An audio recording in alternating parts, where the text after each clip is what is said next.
Maithri movie makers Naveen Yerneni Y Ravishankar தயாரிப்பில் அஜித் குமார் நடிக்கும் good bad ugly April 10 முதல் திரையரங்குகளில். மணப்பெண்ணின் பிரத்யேகமான திருமணம் விவாஹா தி சென்னை சில்க்ஸ்.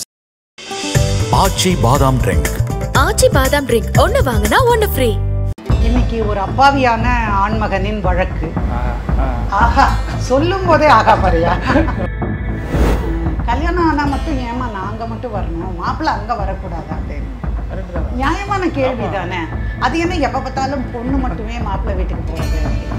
இவர் கரெக்டா அந்த சண்டே அன்னைக்கு மெரினா பீச்சுக்கு போறாரு. அந்த பொண்ணு வந்தோடனே உன்னை யாரும் இங்க வர சொன்னா, நீ எதுக்கு இங்க வந்த? இல்லைம்மா, நீ பீச்சில் விளையாடுவ, அதையெல்லாம் பார்த்து எனக்கு சந்தோஷம் தானே.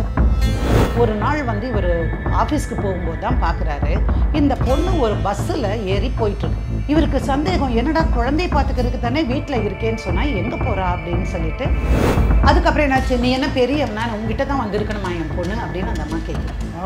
மாமியார் தங்கமான மாமியாராக இருந்தாங்களே. ஆமாம், ஒன்று பண்ணால் நீங்கள் ஒத்துப்பீங்களா? சரி சொல்லுங்கள், நீங்கள் ஒரு டைவர்ஸ் போடுங்க. மேடம், எனக்கு டைவர்ஸ் எல்லாம் வேண்டாம், என் பொண்டாட்டியோட தான் நான் வாழணும். உனக்கு தெரியுமா, முன்ன காலத்தில் என்ன சொல்லுவாங்கன்னா, விருந்தும் மருந்தும் 3 நாளைக்கு தான், அதுக்கு மேலே கிடையவே கிடையாது. அழகாக வந்துரு தம்பி, அந்த பொண்ணு ஆசைப்பட்டா நீங்கள் அனுப்புங்க தம்பி.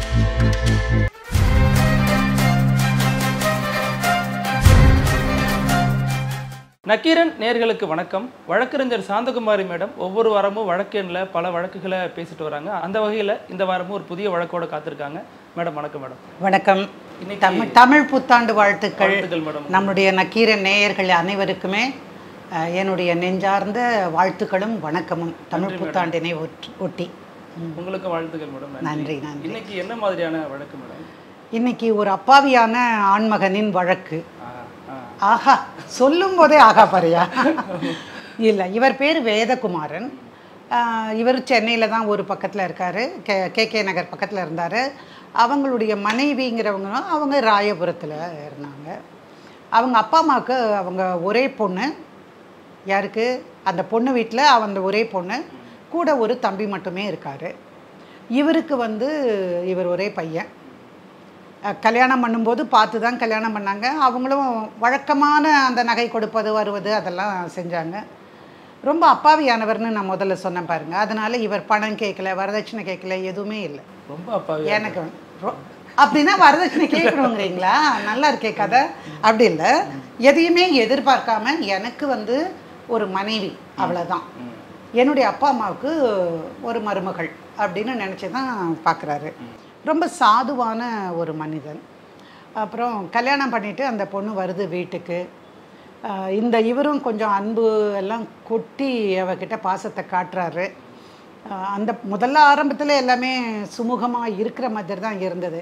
பட் ஒரு வாரம் ஆகும்போதே அந்த பொண்ணுக்கு நான் எங்கள் அம்மா வீட்டுக்கு போகிறேன் அப்படின்னு. இப்போ தானே கல்யாணம் ஆச்சு, அதனால் இப்போ பொண்ணு ஆசைப்படுது அப்படின்னு நினச்சிட்டு சரி போகலாம் அப்படின்னு இவர் கூட்டிகிட்டு போனார். போயிட்டு ஒரு சாட்டர்டே சண்டேயில் போகிறாங்க. சாட்டர்டே அன்றைக்கெல்லாம் விருந்து மருந்து இதெல்லாம் பார்த்துருப்பாங்க. சரி, சண்டே முடியும் போது சரி நம்ம போகலாம் நம்ம வீட்டுக்கு அப்படின்னா, இல்லை நான் இன்னி 2 நாள் இருந்துட்டு வரேன். அப்புறம் அவங்க அப்பா அம்மாவும் சொல்கிறாங்க, நாங்களும் பொண்ணை விட்டு இவ்வளோ நாள் இருந்ததே இல்லை, நீங்கள் இன்னும் ஒரு 2 நாள் பொறுத்துக்கோங்க மாப்பிள்ள அப்படின்னு சொல்கிறாப்புல. என்ன பண்ணுவார் இவருக்கு விட்டுட்டு வரவும் மனசு இல்லை. ஆனாலும் தன்னுடைய மனைவியோட உணர்வுகளுக்கு மதிப்பு கொடுக்கணும் அப்படின்னு முடிவு பண்ணிட்டு விட்டுட்டு வராரு. 2 நாள் 3 நாள் ஆச்சு, 4 நாள் ஆச்சு, 5 நாள் ஆச்சு, ஆளே வரல. அப்புறம் இவர் இது வந்து 2014 நடந்த வழக்கு. அப்போல்லாம் நம்மக்கிட்ட அவ்வளவு செல்ஃபோன் எல்லாம் கிடையாது. சரின்னு இவர் வந்து நேராக கிளம்பியே போகிறார். போய் அத்தை மாமாட்ட எல்லாம் விசாரிச்சுட்டு நல்லா விசாரிச்சுட்டு ஒய்ஃப் கிட்டே கேட்குறாரு, என்னப்பா நீ இப்படி இவ்வளோ நாள் இருந்துட்டேன், நான் எப்படி தனியாக இருப்பேன் அப்படின்னு. எங்கள் அப்பா அம்மா வீட்டில் தானே இருந்தேன், நான் வந்துடுவேன்ல அப்படிங்கிற. இல்லைல்ல, என்னால் உன்னை விட்டுட்டு இருக்க முடியல, கல்யாணம் ஆகி 1 வாரம் கூட ஆகலை, இப்படி வந்து 1 வாரம் இங்கே உட்காந்துட்டுருக்கிறியே அப்படின்னு சொல்கிறாரு. அப்புறம் அவங்க அப்பா அம்மாவும் கொஞ்சம் புத்தி சொல்லி, போம்மா போய் இருந்துட்டு வாம்மா அப்படின்னு சொல்லி அனுப்புகிறாங்க. ஸோ இதுதான் முதல்ல அவருக்கு ஒரு ப்ராப்ளம்னு வந்தால் 1 வாரம் என்னை விட்டு பிரிஞ்சிருக்கிறா அம்மா வீட்டுக்கு. சரி, அதுக்கப்புறமா அந்த பொண்ணு ஓரளவுக்கு நல்லா படித்த பொண்ணு தான். அப்புறம் பார்க்குறாரு. சரி, அடுத்து வெளியே கூட்டிகிட்டு போகிறாரு, அப்பா அம்மா வீட்டுக்கு கூட்டிகிட்டு போகிறாரு. இவங்களுக்கு தனி குடித்தனம் தான் வச்சுருந்தாங்க. அவங்க வீட்டுக்கு போனாலும் கூட அந்த இடத்துல அந்த பொண்ணுக்கு ஒட்டலை. அது அவங்க தப்பு கிடையாது இல்லையா, இது வெளியிருந்து வரக்கூடிய ஒரு நாத்தை கொண்டு வந்திருக்கோம். அது எந்த இடத்துல மண்ணில் வேற ஒன்றணுங்கிறது அதுதான் தீர்மானிக்கிறது ஒழிஞ்சு நம்ம தீர்மானிக்கிறது கிடையாது. ஸோ அந்த பொண்ணு அங்கே வீட்டில் நம்ம தனியாக தானே இருக்கோம், நீ கவலைப்படாது, எப்போவாவது ஒரு நாளைக்கு நல்லது கெட்டதுன்னா நம்ம போய் பார்த்துக்கலாம். ஒரே பையன் ஆனாலும் அவர் வந்து திருமண வாழ்க்கையில் நம்ம ஒரு ஆதர்ச தம்பதியாக இருக்கணும் அப்படின்னு அவருக்கு மனசுக்குள்ளார அவர் ஒரு பிரின்சிபலாக இருக்கிறதுனால தான் அவர் எதுவுமே கேட்காம அந்த மாதிரி வெளியே கூட்டிகிட்டு போகிறாங்க வராங்க. அல்லது இவர் வேலைக்கு போயிட்டு வந்து வருவார்.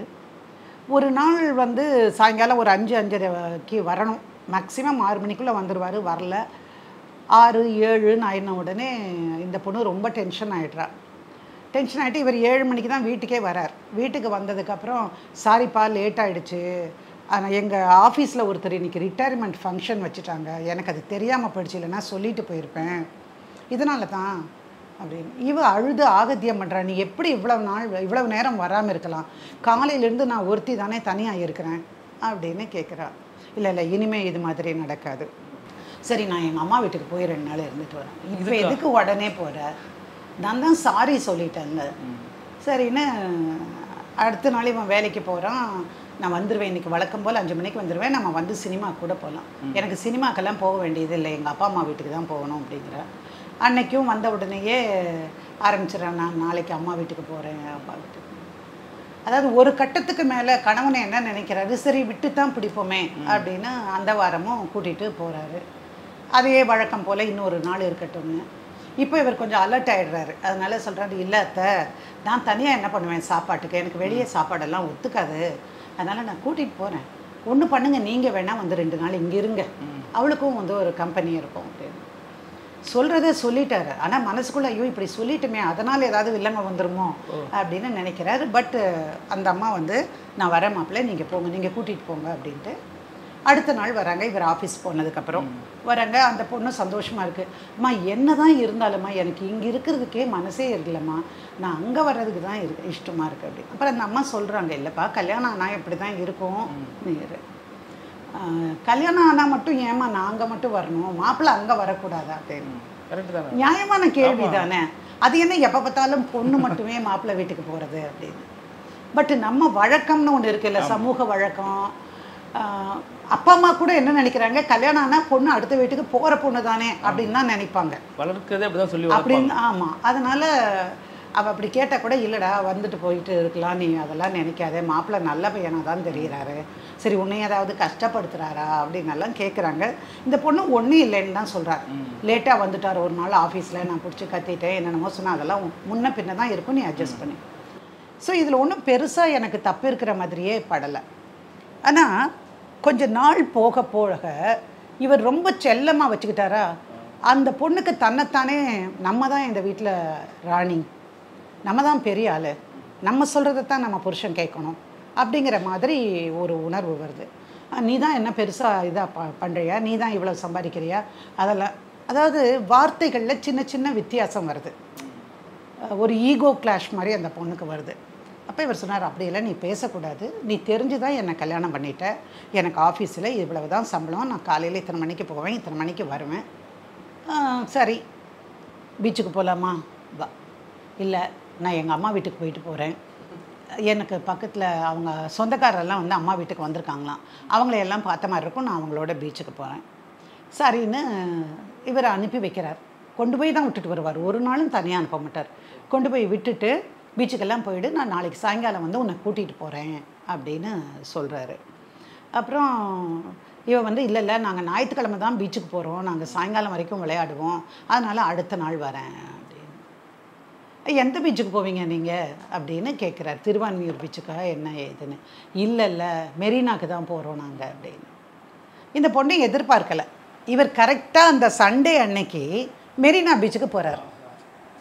நானே என் ஒய்ஃபோடு இருந்த மாதிரி இருக்கும், ஒய்ஃபோட ரிலேட்டிவ்ஸ் எல்லாம் மூவ் பண்ண மாதிரி இருக்குமே அப்படின்னு அவர் நினைக்கிறாரு. அந்த பொண்ணு வந்தோன்னே, உன்னை யார் இங்கே வர சொன்னா, நீ எதுக்கு இங்கே வந்த அப்படின்னு.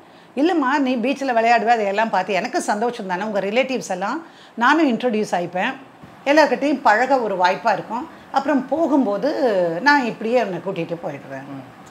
அவன் சின்ன பையன், அவருக்கும் ஒரு ஆசை இருக்கும் ஒய்ஃபோட போகணும்னு. இந்த பொண்ணு நான் எதுக்கு உன்னோட வரணும், இவங்கெல்லாம் என்னைக்கு ஊருக்கு போகிறாங்களோ அவங்கள அனுப்பிட்டு தான் நான் வருவேன். இந்த ஆளுக்கு ரொம்ப முகமெல்லாம் வாடி போச்சு. எவ்வளோ ஆசையாக வந்தோம் ஒய்ஃப் கிட்ட அப்படின்னு. சரி, அப்புறம் அவங்க அப்பாட்ட பேசுகிறாரு இவர். அம்மா இந்த மாதிரி அடிக்கடி போகிற மாதிரி, சின்ன பொண்ணு தானே, அப்பா அம்மா மேலே ஒரே பொண்ணாக வளர்ந்ததுனால இருக்கும், கொஞ்சம் கொஞ்சமாக தான் சரியாகும் தம்பி, நீ அவளுக்கு பிடிச்ச மாதிரி நடந்துக்கோ அப்படின்னு. அப்புறம் அடுத்த வாரம் என்ன பண்ணுறா, அவள் போகிறேன்னு சொல்லும்போது இல்லை எங்கள் அப்பா அம்மா வீட்டுக்கு போகணும், அதனால் நீ வா அப்படின்னு அந்த ஒரு வாரத்தை அங்கே போகிறத அவர் கட் பண்ணுறாரு. பட் அதுக்கப்புறம் என்ன ஆகிடுது, நான் வீட்டிலே உட்காந்துருக்கல, நான் வந்து ஏதாவது வேலைக்கு போகணும் அப்படின்னு. நீ படிச்சிருக்கிற படிப்புக்கு என்ன வேலை உண்டோ அது நல்ல வேலையாக வந்தால் நீ போ, நான் வேணான்னு சொல்லலை, ஏன்னா நானும் வேலைக்கு போகிறேன், உனக்கு போர் அடிச்சுட்டு இருக்கிறதுனால தான் உனக்கு மனசு கஷ்டமாக இருக்குது. அப்புறம் ஒரு குழந்தை ஒன்று உருவாயிருது, அவங்களுக்கு வாமிட்டிங் சென்சேஷன் மற்றதெல்லாம் வருது. ஸோ இந்த பொண்ணு வந்து என்னால் இங்கே இருக்க முடியல, இவருக்கு என்ன பண்ணுறதுனே தெரியாது, புது மாப்பிள்ளைகளுக்கு அப்படியே கையும் ஓடாது காலும் ஓடாது. அப்புறம் உடனே போய் அவங்க அப்பா அம்மா கிட்ட சொல்லிவிட்டு அவங்க அம்மாவை கூட்டிகிட்டு வர்றாரு, இந்த மாதிரி இருக்கான்னு. அப்புறம் அந்த அம்மா புரிஞ்சுட்டு வந்து 2 நாள் கூட இருக்கலான்னு வராங்க. அம்மா இல்லைம்மா எனக்கு இங்கே வேண்டாம்மா, நம்ம வீட்டுக்கு போகலாமான்னு சொன்ன உடனே மாப்பிள்ளைகிட்ட சொல்லிவிட்டு, இது அந்த மார்னிங் சிக்னஸ் வருங்க, நாசியாலாம் இருக்கும், நான் ஒரு வாரம் 10 நாள் வச்சுருந்து நான் அனுப்புகிறேன், நீங்கள் வந்து பார்த்துட்டு போங்க, எப்போ வேணாலும் வாங்க, நான் மத்தியானம் அங்கேயே இருந்து கூட உங்களுக்கு சாப்பாடு கட்டு. நல்ல மாமியார்,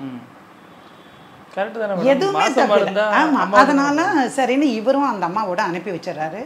டெய்லி ஒரு தடவை அங்கே போய் அவளை போய் பார்த்துட்டு நைட்டு வரைக்கும் இருந்துட்டு, ஈவினிங் போனார்னா நைட்டு வரைக்கும் இருந்துட்டு தன்னுடைய வீட்டுக்கு வருவார். ஒரு வாரம் 10 நாள் 20 நாள் கூட விட்டுடுறாரு. அப்புறம் ஏதாவது ஒரு நாள் வீட்டுக்கு வந்து தானே ஆகணும், எப்போ வருவாங்கிற ஏக்கம் இருக்குமில்ல. இப்போ உடம்பே சரியில்லைன்னா கூட நம்ம வீட்டில் நம்ம ஒய்ஃப் இருந்தா என்னடா தலைவலிக்குதா அப்படின்னு ஒரு குரல் இருக்கும், ஒரு அணைப்பு இருக்கும், ஒரு டுகெதர்னஸ் இருக்கும். அது வந்து எதுவுமே இல்லை, இவருக்கு ரொம்ப மிஸ் பண்ணுறாருன்னு அப்புறம் போய் அவங்க அத்தைகிட்டையும் சொல்கிறாரு. அப்புறம் அத்தை நான் அனுப்பி வைக்கிறேன்னு சொல்கிறாங்க. நீங்கள் அனுப்பி வைக்கிறீங்கன்னா நீ அனுப்பிங்களா எனக்கு தெரியாதா அப்படின்னு மனசுக்குள்ளே நினச்சிட்டு மாமா வாக்கிங் போகிறாரு. மாமா கூட போய் சொல்கிறாரு, மாமா எனக்கும் ஒத்தையில் இருக்க முடியல மாமா, தயவுசெய்து நீங்கள் அனுப்பி வைக்க சொல்லுங்கள் மாமியை, அத்தையை அனுப்பி வைக்க சொல்லுங்கள் அப்படிங்கிறாரு. அவருக்கு புரியுது, அவருக்கு வாழ்க்கை புரியுது முழுசாக. அதனால் அவர் என்ன சொன்னார், நீ முதல்ல பொண்ணை அனுப்பி வை மாப்பிள்ளையோட, எவ்வளோ நாளைக்கு இங்கே வச்சுப்பேன் அப்படின்னு. சரிண்ணா இவ வந்து நான் கொண்டு வந்து விட்ற மாப்பிள்ளைங்கிறாரு. அவர் வர்றதுக்குள்ளே இவர் எல்லாம் வீட்டில் அவளுக்கு என்னென்ன பிடிக்குமோ அதெல்லாம் வாங்கி வச்சுட்டு மாமியாருக்கு எல்லாம் கவனிச்சுட்டு 2 நாள் அந்த மாதிரி இருந்துட்டு நான் போயிட்டு வரேன்னா ரொம்ப சந்தோஷம்னு அனுப்பி வைக்கிறார். So everybody wants to have their privacy. அது வந்து எல்லா ஆண்களுக்கும் உண்டு, எல்லா பெண்களுக்கும் உண்டு. இந்த பெண் கொஞ்சம் அப்பா அம்மாவோட ரொம்ப அட்டாச்சாக இருக்கிறா, அதுவும் அம்மாவோட ரொம்ப ரொம்ப அட்டாச்மெண்ட்டு, அதனால எப்படி இருக்கார். அப்போ இல்லை எக்ஸாம் எழுதுறேன் அப்படின்னு சொல்கிறா, நான் உனக்கு சொல்லித்தரேன், உனக்கு என்ன புக்கு என்ன வேணும் அப்படின்னலாம் சொல்கிறாங்க. சரி எதுக்கும் நம்ம வந்து எம்ப்ளாய்மெண்ட் எக்ஸ்சேஞ்சில் பதிவு பண்ணிக்கலான்னு கூட்டிகிட்டு போய் பதிவு பண்ணுறாரு, புக்ஸ் வாங்கிட்டு வந்து தராரு, நல்லா பார்த்துக்கிறாருங்க. உண்மையில் அப்படியெல்லாம் மாப்பிள்ளை கிடைக்க கொடுத்து வச்சுருக்கணும். அவர் வந்து கோவிலுக்கு அழைச்சிட்டு போகிறாரு, சினிமாவுக்கு கூட்டிகிட்டு போகிறாரு, அவள் என்ன கேட்டாலும் வாங்கி தரார், எல்லாம் வந்து ப்ளசண்ட்டாக தான் போகுது. பட் ஒரு ஸ்டேஜ் வரும்போது அந்த பொண்ணு சொல்கிறா, நான் அம்மா வீட்டுக்கு போகிறேன், ரொம்ப நாளாயிடுச்சு, எனக்கு எங்கள் அம்மா மடியில் படுத்து கொஞ்சம் நேரம் தூங்கணும்னு ஆசையாக இருக்குது. மறுபடியும் முதல்ல இருந்தா அது எப்படி தெரியும், மறுபடியும் முதல்ல இருந்தாங்க. சரின்னு இவர் அனுப்பி வைக்கிறாரு. அப்போ போயிட்டு அவள் வர்றதில்லை, இந்த தடவை வர்றதில்லை. அப்போ சொல்கிறாரு, இல்லைங்க மாதம் வந்து 5 மாதம்னா அது நீங்கள் ஏதாவது ஒன்று செய்வாங்க, இந்த ஜடை தைக்கிறதுன்னெல்லாம் சாதாரண குடும்பங்களில் ஒரு பழக்கம் இருக்குது. 5 மாதம் 7 மாதம் 9 மாதம் அப்படின்னு வச்சுருப்பாங்க. அப்போது இல்லை மாப்பிள்ளை அதை செஞ்சுட்டு நாங்கள் அனுப்புகிறோம் மாப்பிள்ளை அப்படின்னு. சரி அதுக்கு ஒரு வாரம் தள்ளிச்சு. அன்னைக்கு இவர் வந்தார், அவங்க ஜடை தைச்சாங்க, ஒரு 4-5 பேர் இருந்தாங்க, ஒரு ஃபங்க்ஷன் மாதிரி தான், குட்டி ஃபங்க்ஷன், மினி ஃபங்க்ஷன். அதை முடிச்சுட்டு சரி நான் கூட்டிகிட்டு போகிறேன். கூட்டிகிட்டு வந்துட்டோடனே மாமியார் சொன்னாங்க, நம்மளும் செய்யணும்டா இது மாதிரி எல்லாம், அதனால் இங்கே இருக்கட்டும், நம்ம 9 ஆரம்பித்த உடனே நம்ம சீமந்தம் பண்ணணும். ஸோ என்னென்ன வேணும், உனக்கு என்ன நகை பிடிக்கும் என்ன கையில் நீ சொல்லு, எங்கள் அம்மா செஞ்சு தரேங்கிறாங்க அப்படின்னு. இந்த பொண்ணுக்கு தான் எல்லாமே செஞ்சுருக்காங்களா, அதெல்லாம் எனக்கு ஒன்றுமே வேண்டாம்ப்பா. பட் இவன் வீட்டிலேருந்து அங்கே போனதுக்கப்புறம் படிக்கிறான், படிச்சுட்டு எக்ஸாமும் போய் எழுதுகிறான். எக்ஸாம் எழுதிட்டு அப்புறம் என்ன சொல்கிறான், நான் போய் ஒரு 10 நாள் எங்கள் அம்மா வீட்டில் இருக்கிறேன். ரொம்ப ஆர்டினரியா மறுபடியும் தான் இது மீண்டும் மீண்டும் தான் நடக்கிற விஷயம் தான் சார், எல்லார் வீட்லேயுமே நடக்கும். சரின்னு இவர் கொண்டு போய் அவர்கிட்ட விட்டுட்டு பாருங்க ஒவ்வொரு தடவையும் லேட்டாக வரா, அப்படி இல்லாமல் வர சொல்லுங்க அப்படின்னு. அது என்ன மாப்பிள்ளை நேர மாதம் இன்னும் என்ன ஒரு 2-3 மாதம் தான், அப்புறம் குழந்தை பெற்றா எடுத்துகிட்டு வந்துட போகிறா உங்ககிட்ட, நல்லா தான் இருக்குது கேட்குறதுக்குன்னு நினச்சிட்டு வந்துட்டார். 9வது மாதம் இவங்க சீமந்தம் பண்ணிட்டு அழைச்சிட்டு வரணும். கூப்பிட்டா சீமந்தத்துக்கு அனுப்ப மாட்டேங்கிறாங்க அவங்க. ஏங்க அனுப்ப, அவள் வரமாட்டேங்கிறா மாப்பிள்ளை, நான் என்ன பண்ணட்டும்?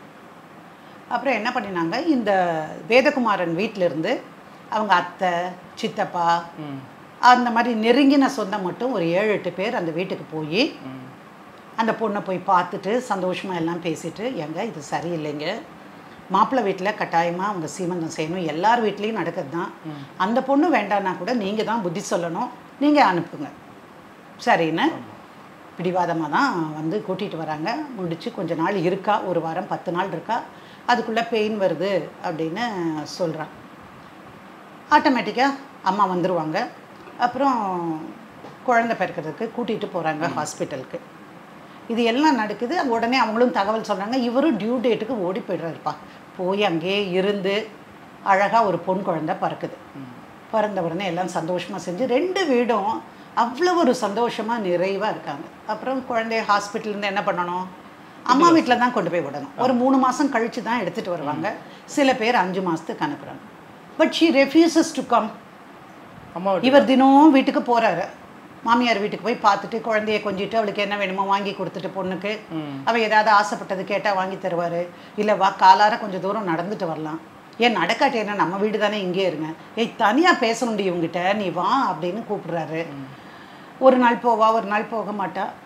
பட் அவருக்கு அந்த தவிப்பு ரொம்ப ஆயிடுச்சு. ரொம்ப நாளாக பிரிஞ்சிருக்கிற மாதிரி ஒரு உணர்வு. 2வது தன்னுடைய மார் மேலே குழந்தைய போட்டுக்கிட்டு தூங்கணும்னு ஒரு ஆசை ஆண்களுக்கு இருக்கும் தானே சார், அதுவும் பொன் குழந்தைன்னா வெகு பிரியமாக இருக்கும். ஸோ அவர் கேட்குறாரு, அந்த பொண்ணு நான் வரமாட்டேன், என்னால் குழந்தைய வச்சு சமாளிக்க முடியாது, அப்புறம் உனக்கு சமைச்சு போடணும், நான் முடியாது, என்னால், நான் இன்னொரு 2 மாதம் இருந்து வரேன். இவங்க அம்மா அப்பாவை கூட்டிகிட்டு போய் பேசுகிறாரு. அவங்க சொல்கிறாங்க, இல்லைங்க பொண்ணு சின்ன பொண்ணு, கொஞ்சம் மனசு சரியாகட்டும், 5 மாதமாக நான் அனுப்பி நாங்கள் கொண்டு வந்து விட்றேங்க, நான் எங்களுக்கும் மாப்பிள்ளை வேணும், நீங்கள்லாம் வேணும். அவங்க வந்துட்டாங்க. இவருக்கு உண்மையிலேயே ரொம்ப ரொம்ப வருத்தம். ஆனாலும் மறுபடியும் 2 மாதம் அவர் படையெடுக்கிறார் மாமியார் வீட்டுக்கு. 5வது மாதம் வர்றதில்லை சார், வரல. யார் போய் கூப்பிட்டாலும் பார்க்கலாங்க, அனுப்பலாங்க அப்படிங்கிறாங்க. முதல்ல பேசின மாமியார் வேறு மாதிரியே இருக்குது, அந்த குரலே இப்போ மாறி போயிடுச்சு. என்னடா விஷயம்னு ஆன வரைக்கும் சொந்தக்காரரை விட்டு பேசுகிறாங்க, வரவே இல்லை.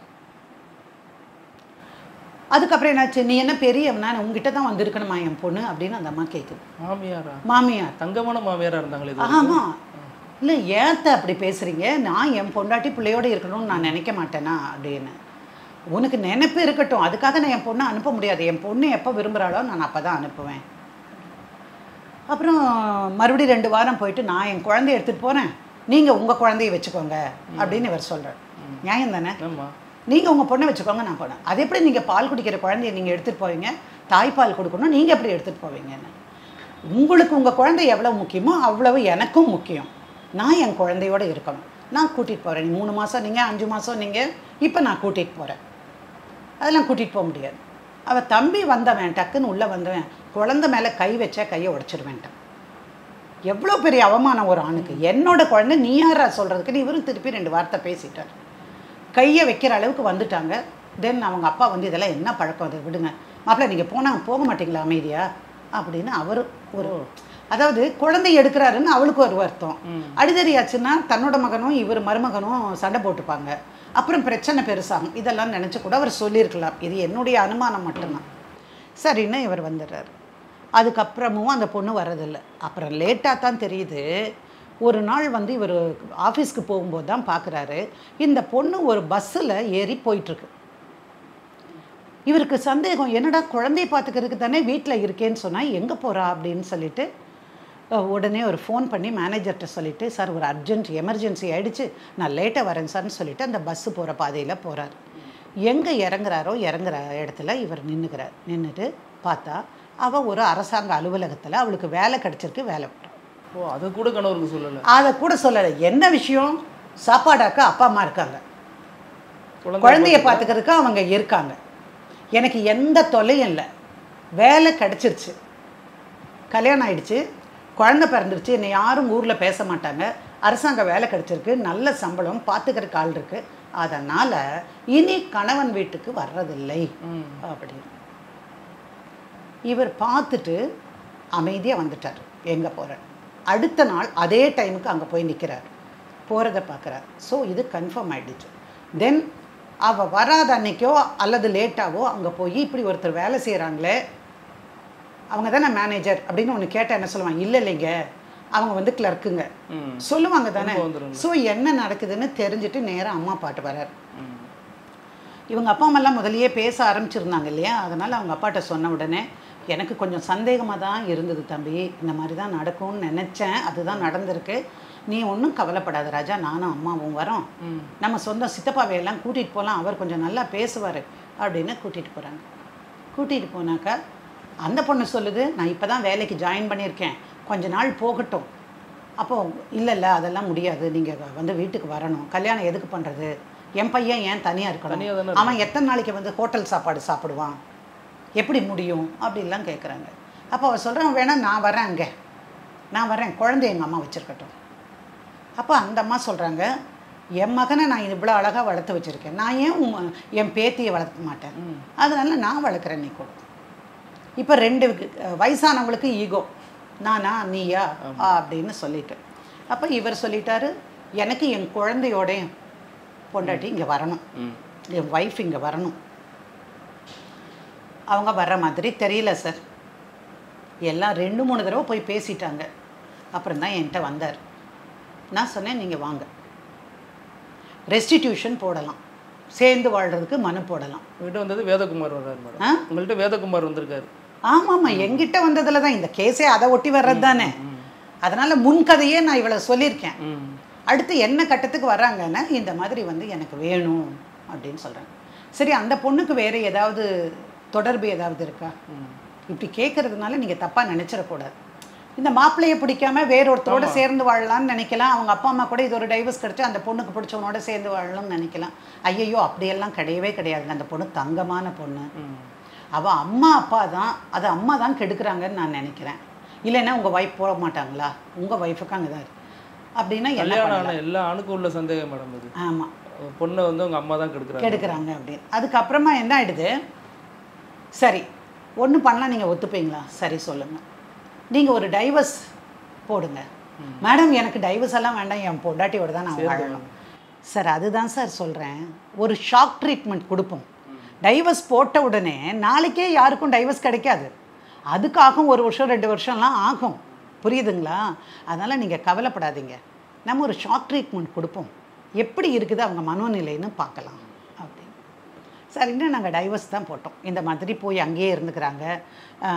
அவங்களுடைய தம்பி வந்து வார்த்தை பேசுகிறாரு, தகாத வார்த்தையெல்லாம் கூட எனக்கு சொல்கிறாரு, கழுத்தை பிடிச்சி வெளியே தள்ளாத மாதிரி தள்ளுறாரு, அவமரியாதை பண்ணுறாங்க, இதெல்லாம் சொல்லிவிட்டு இந்த மாதிரி வேலைக்கு போகிறேன். நான் என்றைக்குமே வேலைக்கு போக வேண்டாம்னு சொல்லலை, படிக்கிறதுக்கு புக்ஸ் முதல் கொண்டு நான் வாங்கி கொடுத்தேன், எக்ஸாமுக்கு ஆனால் அந்த அப்ளிகேஷன் ஃபார்ம் எல்லாம் தான் நான் செஞ்சேன், எல்லாமே பண்ணட்டும், பட் இங்கேருந்து செய்யட்டும் அப்படிங்கிறதுக்காக காத்திருந்தேன். இப்போ வர முடியாதுன்னே சொல்லிட்டாங்க அப்படின்னு போடுறாங்க.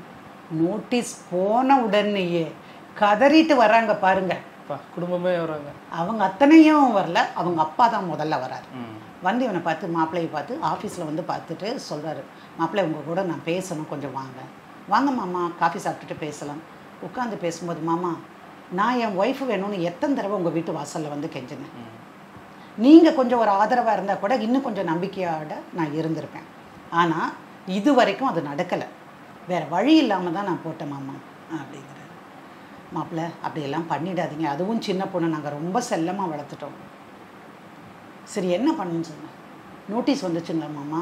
ஆமாம், கோர்ட்லேருந்து நோட்டீஸ் வந்தது தம்பி, அதை கேட்டால் அவள் பாவம் ஆடி போயிடுவா தம்பி, உங்கள் சம்சாரம் என் மக அப்படிங்கிறாங்க. இல்லை மாமா, வர சொல்லுங்கள், நம்ம பேசலாம் அப்படின்னு.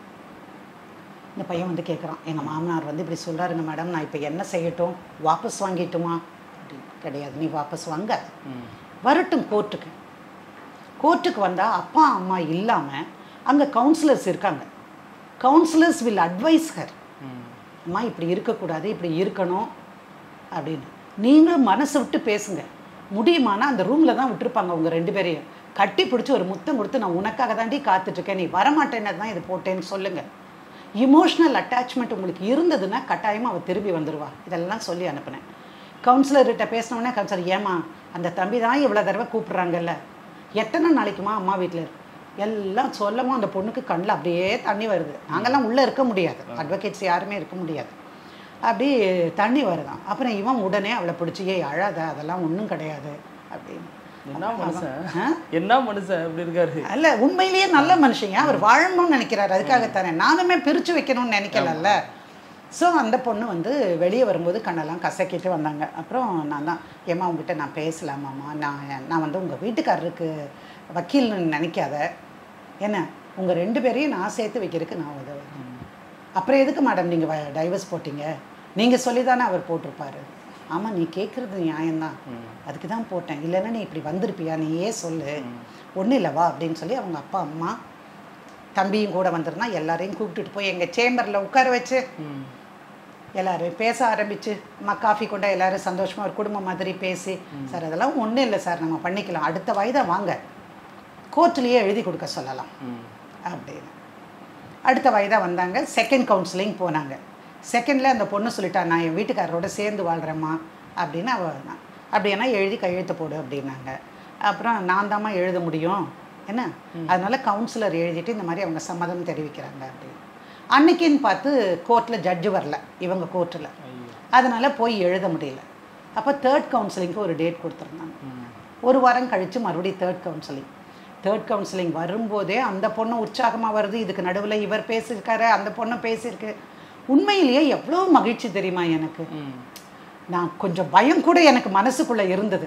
ஐயோ டைவர்ஸ்ன்னு போடுறோமே, உடனே அதுக்கு எஸ்ன்னு அக்செப்ட் பண்ணிட்டா நம்ம என்ன பண்ணுவோம், சரி ஒரு கல்லை வீசுகிறோம் பார்க்கலாம், இல்லைன்னா வேறு விதமான வழியில் ஏதாவது பார்ப்போம். அப்புறம் அந்த பொண்ணு வரும்போதே கொஞ்சம் சந்தோஷமாக நல்ல ட்ரெஸ் எல்லாம் பண்ணிட்டு வந்தா. அன்றைக்கி அழுகையெல்லாம் இல்லை, ஏன்னா கணவரை பார்க்க வரல, அதனால். அப்புறம் ஜட்ஜுக்கு முன்னாடி நின்று இந்த மாதிரி கவுன்சிலிங் பேசியிருக்கு, கவுன்சிலிங் ரிப்போர்ட் வரட்டுனாங்க. கவுன்சிலிங் ரிப்போர்ட்டை வாங்கிட்டு வந்து கொடுத்த உடனே, என்னம்மா சொல்கிற, போய் அவரோட சேர்ந்து வாழ்கிறது தானே, என்ன எழுதியிருக்க, நீ தான் அம்மா வீட்டுக்கு போனியா, எதுக்குமா போ, அம்மா வீட்டுக்கு போகக்கூடாதுன்னு எந்த புருஷனும் சொல்லக்கூடாது, நீ போ. ஆனால் போனால் ஒரு நாள், உனக்கு தெரியுமா முன்ன காலத்தில் என்ன சொல்லுவாங்கன்னா, விருந்தும் மருந்தும் 3 நாளைக்கு தான், அதுக்கு மேலே கிடையவே கிடையாது. அழகாக வந்துரு தம்பி, அந்த பொண்ணு ஆசைப்பட்டா நீங்கள் அனுப்புங்க தம்பி. அம்மா நான் அனுப்புகிறேங்கம்மா, 10 நாள் 20 நாள்லாம் நான் அனுப்பியிருக்கேம்மா. சரி அது என்னம்மா சொல்கிற, நீ சேர்ந்து போறியா சொல்லு அப்படி. அப்போ எழுதி கொடுங்க. ஏன்பா நீ கூட்டிகிட்டு போறியா, ஒய்ஃபை கூட்டிகிட்டு போறியா, அதுக்கு தானே வந்து அவன் இருக்கிறான். ஸோ அந்த மாதிரி அந்த தம்பிக்கிட்ட நான் அழைத்து செல்கிறேன்னு சொல்லியும், நான் அவரோடு சேர்ந்து வாழத்தான் விரும்புகிறேன்னா இந்த வழக்கை வாபஸ் வாங்கிக்கணும் அப்படின்னு நான் வாங்கிக்கிறேன். ஹஸ்பண்ட் வாங்கிட்டாரு, அதை நான் ஒத்துக்கொள்கிறேன், சேர்ந்து வாழ்கிறேன்னு அந்த பொண்ணும் கையெழுத்து போட்டு கொடுத்தது. இப்போ ஒரு வீடியோ வைரலாக இருந்துச்சு மேடம், அந்த மாதிரி இருக்கு நீங்கள் சொல்கிறது. கணவர் வந்து பாட்டு பாடியே மனைவியை சம்மதிக்க வச்சுருவார் டைவர்ஸ் நடக்கிறப்ப, அந்த மாதிரியா. சரி, இதில் என்னென்னா இன்றைக்கி வந்து புத்தாண்டு, ஒரு வருத்தத்தோடு நான் என்னுடைய நேயர்களை விட விரும்பலை. அதனால தான் இந்த ஸ்டோரியை சொன்னேன். ஒரு பாசிட்டிவ் எனர்ஜியோடவே இந்த கேஸில் நாங்கள் பார்த்தோம். நடுவில் கொஞ்சம் தடுமாற்றம் மனசுக்குள்ளே இருந்தாலும் கூட அந்த 2 பேருமே உண்மையில் ஒருத்தர் நேசிக்கிறவங்க. அந்த பொண்ணு போய் இன்னொரு கல்யாணம் பண்ணிக்கணும்னு நினைக்கவும் இல்லை, இவரும் விட்டுட்டு போகணும்னு நினைக்கல. அந்த அம்மா வீட்டில் இருந்தால் நமக்கு ரொம்ப சௌகரியம் அப்படிங்கிறது மட்டும்தான் நினச்சது. அதுக்கப்புறம் அவங்க அப்பா அம்மாவை கூப்பிட்டு பேசும்போது நான் சொன்னேன், கவுன்சிலர்கிட்ட கூட்டிகிட்டு போங்க, இல்லை யாராவது ஒரு சைக்கியாட்ரிஸ்ட்கிட்ட கூட்டிகிட்டு போங்க. ஒரு பெண்ணுடைய இருப்பிடம்ங்கிறது இன்றைக்கு வரைக்கும் இதுவாக தான் இருக்குது. அதனால் அதை அவங்களுக்கு புரிய வைங்க. அதே மாதிரி இந்த தம்பிக்கும் நம்ம சொல்லுங்கள், அவரையும் அனுப்புங்க. அப்பா அம்மா வீட்டுக்கு போனால் போயிட்டு வரட்டுன்னு விடுங்க, ஒரு வாரம் நம்ம நிம்மதியாக இருக்கலாம்னு நினைக்கட்டும். அவரும் அந்த மாதிரி ஒரு மனப்பக்குவம் வரணும். அதனால் 2 பேர் இருப்பாங்க. அப்புறம் அவங்களே வந்து என்கிட்ட தேங்க்ஸ் சொல்லிட்டு போகிறாங்க. அதெல்லாம் நன்றி கடன் பட்டிருக்காங்க. அப்படி இல்லை, ஒரு சந்தோஷம். வக்கீல்னாலே ஐயோ பிரித்து வைக்கிற வக்கீல்னு நினைப்பாங்க இல்லையா, அதெல்லாம் இல்லாமல் சேர்த்து வச்சதில் எனக்கும் சந்தோஷம், நம்ம வேதகுமாரனுடைய ஃபேமிலிக்கும் ரொம்ப சந்தோஷம், அவங்க வீட்லேயும் அந்த பொண்ணோட வீட்லேயும் எல்லாருக்கும் சந்தோஷம். ஒரு சந்தோஷமான ஒரு வழக்கை உங்களோடு பரிமாறிக்கொள்வதில் நான் வந்து ரொம்ப சந்தோஷம். நன்றி மேடம். அதாவது கல்யாணம் ஆகிறவங்களுக்கு இனிமேல் என்ன மெசேஜ் இது மூலமானா, மனைவியை கரெக்ட் பண்ணுறதோட மாமியாரை கரெக்ட் பண்ணி வச்சுங்க, சரி செஞ்சு. ஐயோ மாமியாரை கரெக்டுங்கிற வார்த்தையை நான் ஒத்துக்க மாட்டேன். சரி, அவர்களே அனுசரணையாக வச்சுக்கணும். அவங்களுக்கும் நம்ம மாப்பிள்ளை படுற கஷ்டம் ஒரு அம்மா மாதிரி அவங்கள ட்ரீட் பண்ணுங்க. அந்த மாதிரி. ஓகே, சரியா? நன்றி மேடம். வணக்கங்க. மணப்பெண்ணின் பிரத்யேகமான திருமணம் விவாஹா தி சென்னை சில்க்ஸ். நக்கீரன் டிவிக்கு சப்ஸ்கிரைப் செய்யுங்கள். உங்கள் ஆதரவே எங்கள் பலம். ஆசிரியர்களுக்கு நண்பனாகவும் மாணவர்களுக்கு ஆசானாகவும் திகழும் தேர்வு வழிகாட்டி. ஒவ்வொரு பாடத்திற்கும் அனுபவமிக்க ஆசிரியர்களின் துல்லியமான தெளிவான விடைகள். CNC இருக்கு, தேர்வு பயம் எதற்கு? இது தீரன் பப்ளிஷிங் ஹவுஸ் விற்பனை வெளியீடு.